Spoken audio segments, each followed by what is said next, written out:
Corona को लेकर जब हालात बेकाबू हो रहे हैं तो इसी बीच प्रधानमंत्री नरेंद्र मोदी 8 मुख्यमंत्रियों से बातचीत कर रहे हैं। गृह मंत्री अमित शाह बैठक में मौजूद हैं। यही बड़ी खबर इस वक्त की है। पहले दौर की ये बैठक चल रही है, इसके बाद करीब 12 बजे दूसरे दौर की बैठक चलेगी। वर्चुअल मीटिंग हो रही है। वीडियो कॉन्फ्रेंसिंग के जरिए इन सभी मुख्यमंत्रियों से प्रधानमंत्री कोविड और वैक्सीन पर चर्चा कर रहे हैं। कोविड-19 कैसे कंट्रोल हो, कैसे केसेस की संख्या कम हो और वैक्सीन जब आएगी तो वैक्सीन का वितरण कैसे होगा, यानी कि डिस्ट्रीब्यूशन कैसे कैसे होगा, कैसे टीकाकरण का काम शुरू होगा, इन सब मुद्दों पर बातचीत प्रधानमंत्री के जरिए हो रही है। गृह मंत्री अमित शाह इस बैठक में मौजूद हैं। जो पहले प्राथमिकता है वो ये कि उन राज्यों के मुख्यमंत्रियों से बात हो जहां पर ज्यादा प्रभावित वो राज्य हैं। इसमें दिल्ली भी शामिल है। 8 मुख्यमंत्रियों से बातचीत फिलहाल चल रही है और उसके बाद करीब 12 बजे दूसरे दौर की ये बैठक शुरू होगी, जब बाकी राज्यों के मुख्यमंत्रियों से प्रधानमंत्री चर्चा करेंगे। लगातार कोरोना के केसेस बढ़ रहे हैं, लेकिन लगातार सवाल भी कोरोना को लेकर बहुत से हैं। आपके मन में ये सवाल आ रहा होगा कि जब शरीर में कोरोना वायरस प्रवेश करता है तो फिर आखिर कैसे हमारा शरीर उससे लड़ता है। जो हम बार बार कह रहे हैं इम्यून सिस्टम आपका मजबूत होना चाहिए, वो कैसे काम करता है।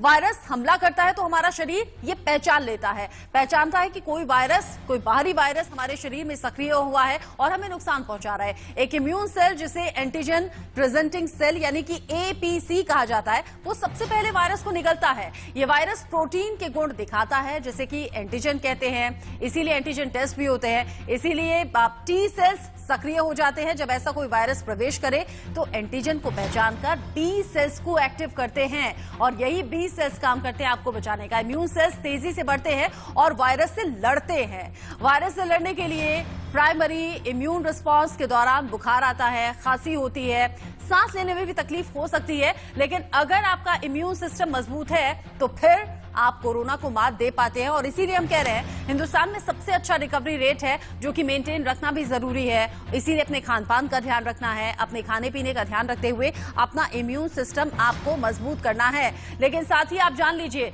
कि हिंदुस्तान में क्या हालत फिलहाल कोरोना की है। और आप देखिए 7,582 मौत अब तक हो चुकी हैं, जबकि 4,97,475 लोग ठीक हुए हैं, जबकि 52,08,833 अभी तक कुल केस यहां पर सामने आए हैं। उत्तर प्रदेश के आंकड़े आपने देख लिए। उत्तर प्रदेश जहां तेजी से अभी पिछले दिनों रफ्तार पकड़ी है कोरोना ने। इसके बाद आ जाइए आगे, गुजरात का कोरोना मीटर। गुजरात के 4 शहरों में नाइट कर्फ्यू लगाया गया है। मौत के आंकड़े यहां पर मौत के आंकड़े डराते हैं। 3,876 मौत हुई हैं।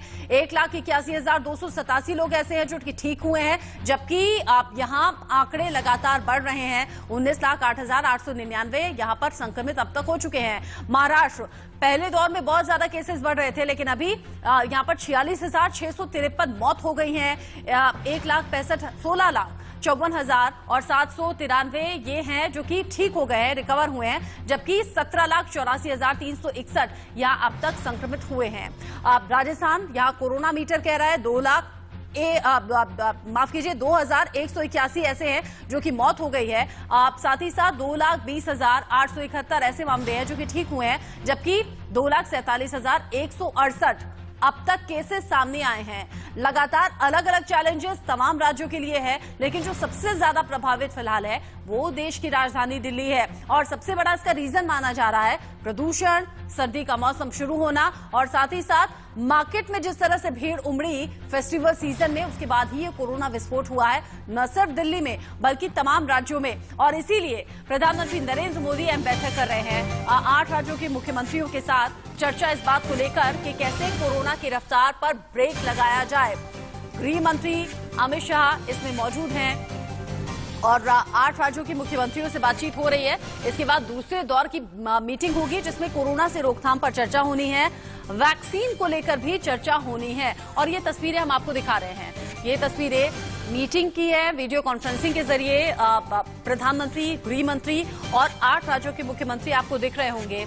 इसमें वेस्ट बंगाल नजर आ रहा है जो कि प्रभावित ज्यादा माना जा रहा है। दिल्ली के मुख्यमंत्री इसमें शामिल हैं और इस दौर की बैठक के बाद अगले दौर में बाकी मुख्यमंत्रियों से कनेक्ट प्रधानमंत्री होंगे। लेकिन अभी तक की बैठक से निकलकर क्या कुछ सामने आ रहा है, ब्यूरो चीफ राकेश कुमार सिंह ज्यादा अपडेट के साथ जुड़ गए हैं।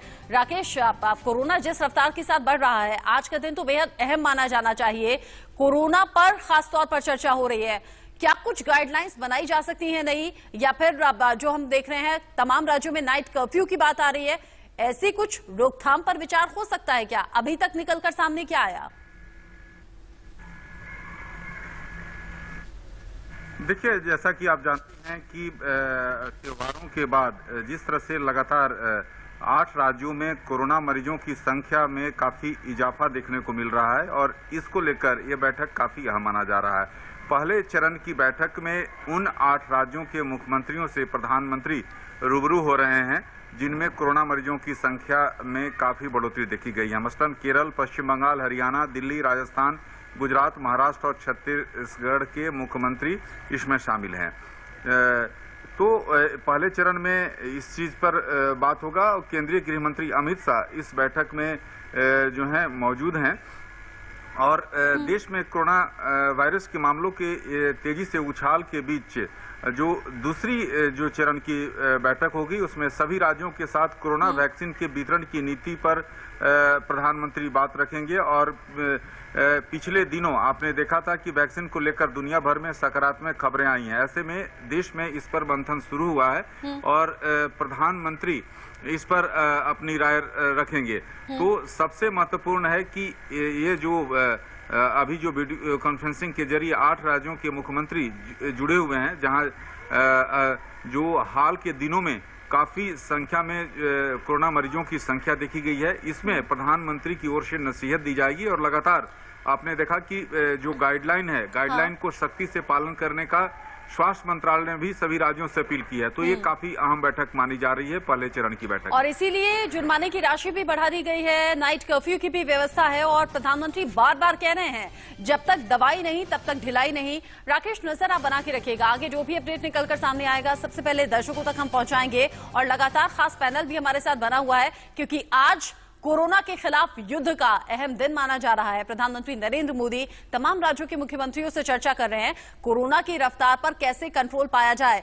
दीपक झा, सचिन भल्ला राजनीतिक विश्लेषक के तौर पर हमारे साथ जुड़े हुए हैं, साथ ही साथ डॉक्टर्स का पैनल भी हमारे साथ जुड़ा हुआ है। डॉक्टर धीरेन हमारे साथ हैं, यथार्थ त्यागी हमारे साथ जुड़े हुए हैं और साथ ही साथ डॉक्टर सुनील भी हमारे साथ जुड़े हुए हैं। एक एक करके हम सभी से रिएक्शंस लेंगे, लेकिन सबसे पहले शिवम, मैं आपका रुख कर लेती हूं। प्रधानमंत्री नरेंद्र मोदी मीटिंग कर रहे हैं, कुछ तमाम गाइडलाइंस को लेकर भी चर्चा चल रही है। आपको कोई जानकारी है क्या? कोई नए रूल्स आने वाले हैं क्या? कोरोना की रोकथाम कैसे होगी? और कई लोग तो ये भी कह रहे हैं कि बहुत देर कर दी इस मीटिंग के लिए। देखिए, मुझे लगता है कि जहां तक बात मीटिंग की है कि इसको देर कर दी, मैं सिर्फ इतना कहना चाहूंगा कि कोरोना के इनिशियल स्टेज में इस देश के प्रधानमंत्री ने हर महीने, हर 15 दिन, हर 14 दिन पर लगातार इस देश के सभी मुख्यमंत्रियों से बात की और उसके बाद अनलॉक 1, अनलॉक 2, अनलॉक 3, अनलॉक 4 तक जो है सभी ने अपने स्तर पर चीजों को, गाइडलाइन को लूज किया और तमाम चीजों को किया। लेकिन आज सिचुएशन ये है कि जिस तरह से हिंदुस्तान में थर्ड वेव आया है, कहीं ना कहीं चाहे राज्य कोई भी हो, मैं इसमें पॉलिटिकली करेक्ट नहीं होऊंगा, चाहे वो भारतीय जनता पार्टी जहां पर रूल कर रही हो, चाहे आम आदमी पार्टी, चाहे कांग्रेस, मुझे लगता है कहीं ना कहीं पूरे देश में जिस तरह से ये तमाम चीजें रही हैं, इनको और बेहतर तरीके से मैनेज करने की जरूरत है। क्योंकि कहीं ना कहीं हम देख रहे हैं कि एक बार चीजें कंट्रोल होने के बाद भी, जहां पर देश 36,000, 32,000, 30,000 और बीच में तो 24,000 भी शायद एक दिन केसेस आए थे, उसके बाद फिर से कहीं ना कहीं रेज हो रहा है। और मैं देख रहा हूं वर्ल्ड वाइड अगर हम ट्रेंड देखें तो उसमें भी आप एक चीज देखेंगे कि कहीं ना कहीं रशिया में एक ही दिन में 25,000 से ज्यादा केसेस आना ना इज अ प्रॉब्लम। तो यहां पर इंपॉर्टेंट चीज ये है कि सभी राज्यों को मिलकर केंद्र के साथ एक समन्वय के साथ आगे चलना पड़ेगा। कम से कम एक बात इसमें अच्छी कही है शिवम, एक बात आपने अच्छी कही है कि सरकार कोई भी हो, राज्य कोई भी हो, हमें कोरोना की रोकथाम पर बातचीत करनी चाहिए। इससे पहले क्योंकि आप दीपक जी को उनकी जैकेट पर तंज कस चुके थे, तो मैं सोच रही थी कि पूछ लूं कम से कम कि लाल रंग से कोई दिक्कत तो नहीं है।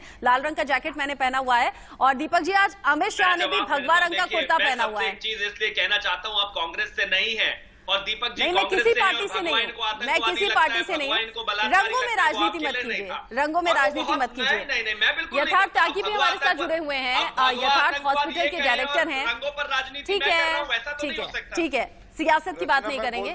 अभी दीपक जी आऊंगी आपके पास, एक बार यथार्थ जी का मैं रुख कर लूं। यथार्थ हॉस्पिटल के डायरेक्टर हैं। यथार्थ जी, पिछले दिनों में कोरोना केसेस में रफ्तार है, हॉस्पिटल्स में एंट्री तो बहुत हो रही होगी, बहुत मरीजों की भर्ती हो रही होगी, व्यवस्था कैसे मैनेज कर पा रहे हैं? जी बिल्कुल, पिछले कुछ समय में देखें तो जो सेकेंड वेव जो आई है, इससे हॉस्पिटल की जो ऑक्यूपेंसी है हमारी 90% पूरी बढ़ गई। बट हमें ये समझना जरूरी होगा कि डेली जो बेड टर्नओवर है हॉस्पिटल्स को, अब उस पर ध्यान देने की जरूरत है। बेड टर्नओवर मतलब ज्यादा डिस्चार्जेस एक दिन में और ज्यादा एडमिट। अगर हम देखें तो हमारे हॉस्पिटल में डेली 40 के आसपास पेशेंट की नेगेटिव रिपोर्ट आती है, वो डिस्चार्ज हो जाते हैं घर के लिए। तो एवरी डे 40 पेशेंट्स अगर जा रहे हैं तो 40 बेड्स डेली न्यू की व्यवस्था भी हो रही है। तो इसीलिए हॉस्पिटल टर्नओवर बेड पे हमने काफी फोकस करा है, जिससे ज्यादा से ज्यादा पेशेंट्स को एडमिट कर पाए। उसके साथ साथ दूसरी चीज ये है, पेशेंट्स का लोड तो बढ़ा है, बट विद टाइम जैसे कोरोना आगे आगे बढ़ा है, एक क्लिनिकल एक्सेलेंस की हम बात करें, क्लिनिकल जो रिसर्च से जो ट्रीटमेंट करके हमने स्टडीज से इंटरनल पैटर्न से देखा है, तो कहीं ना कहीं अब जो ट्रीटमेंट है वो भी समझ आ गया है इसका। हम जो चलिए, तो आप अच्छी बात कह रहे हैं, रिकवरी रेट बहुत बेहतर है और लगातार जो नेगेटिव हो रहे हैं, कोरोना नेगेटिव हो रहे हैं, उन्हें डिस्चार्ज भी किया जा रहा है। लेकिन डॉक्टर सुनील, एक परेशानी है, सर्दी का मौसम आ गया है और आज तो कई जगह AQI 1000 भी पहुंचा है। दिल्ली के कई इलाके 700 के पार, गाजियाबाद में तो 1000 तक AQI पहुंचा है। इसका सीधा असर कोरोना से होगा? बिल्कुल, ये तो वाजिब सी बात है और जाहिर सी बात है कि खासकर वैसे मरीज जिन्हें कि पहले से कोई रेस्पिरेटरी डिजीज है, चाहे वो अस्थमा हो, चाहे वो COPD किसी भी फॉर्म में हो, और उनकी जो फेफड़े की जो फंक्शन है वो ऑलरेडी एक तरह से कॉम्प्रोमाइज होती है। और ऐसे सिचुएशन में एक बार जब पॉल्यूशन का लेवल बढ़ता है तो उनको सांस की परेशानी बढ़ जाती है। और ये पेशेंट हैं जो कि जरा सा भी इन्फेक्शन शायद उनके लिए एक तरह से घातक हो सकता है और वो उसको कॉप अप नहीं कर पाते। इसलिए ये बिल्कुल सही बात है कि जब एयर पॉल्यूशन लेवल जब बढ़ जाता है, खासकर ऐसे मरीज ज्यादा वल्नरेबल होते हैं जिनकी की रेस्पिरेटरी फंक्शन। देखिए, पॉल्यूशन और सर्दी तो ऐसी चीज है ना डॉक्टर सुनील, ये हमारे हाथ में होती नहीं। लेकिन डॉक्टर धीरेन्द्र, जो लापरवाही मार्केट में लोगों ने खचाखच भीड़ के जरिए दिखाई है, वो लापरवाही ना होती तो कोरोना विस्फोट नहीं होता? मैडम, मैंने पहले भी कहा, मैंने एनालाइज किया जितने पेशेंट मेरे से कॉल ऑनलाइन कंसल्टेशन करते हैं और जो एडमिट होते हैं, मैं उनसे हिस्ट्री जरूर लेता हूँ।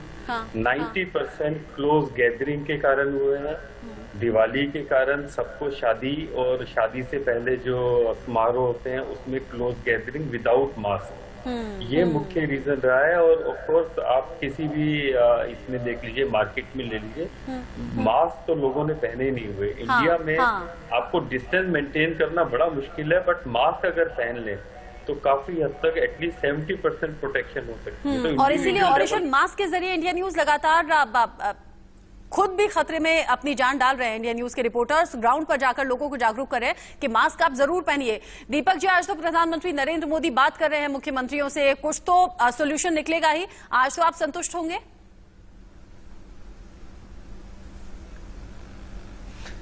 देखिए, बड़ी देर कर दी हुजूर आते आते। मोदी जी ने बहुत देर कर दी है। जब बिहार, मैं आपको बताया ना कि बिहार चुनाव में इन्होंने कुछ नहीं किया, सिर्फ और सिर्फ जनता को, देश को उल्लू बनाया है। अभी कोरोना जैसा पहले 3 महीना पहले था, 6 महीना पहले था, कोरोना उसी लेवल पे है। अभी दिन ब दिन दिल्ली में 8000, 7000, अभी कल 5000 के लगभग आए थे केस। तो फ्लक्चुएट होते रहेंगे नंबर में, लेकिन मोदी जी हर एक चीज को इवेंट की तरह देख रहे हैं। मोदी जी हर एक चीज को अपनी नाकामियों को छिपाने के लिए कोरोना पे राजनीति कर रहे हैं। देश में प्रधानमंत्री का तो कोई भी आयोजन बड़ा ही होगा ना। प्रधानमंत्री अगर बात करेंगे तो वो भी बड़ी खबर बन जाएगी। लेकिन इसे नहीं नकार सकते कि बीच बीच में प्रधानमंत्री ने अवेयर किया है, लोगों को जागरूक किया है, कहा है कि जब तक दवाई नहीं तब तक ढिलाई नहीं। ऐसा नहीं कह सकते आप। और कोरोना के केसेस लगातार बढ़ रहे हैं, ये सिरदर्दी है। आप खुद ही कह रहे थे राजनीति नहीं करनी है, अब राजनीति मत ढूंढिए। सचिन भल्ला, प्रधानमंत्री जो कोशिश कर रहे हैं उसमें सहभागिता मुख्यमंत्रियों की भी रहनी चाहिए, सहभागिता आम लोगों की भी रहनी चाहिए।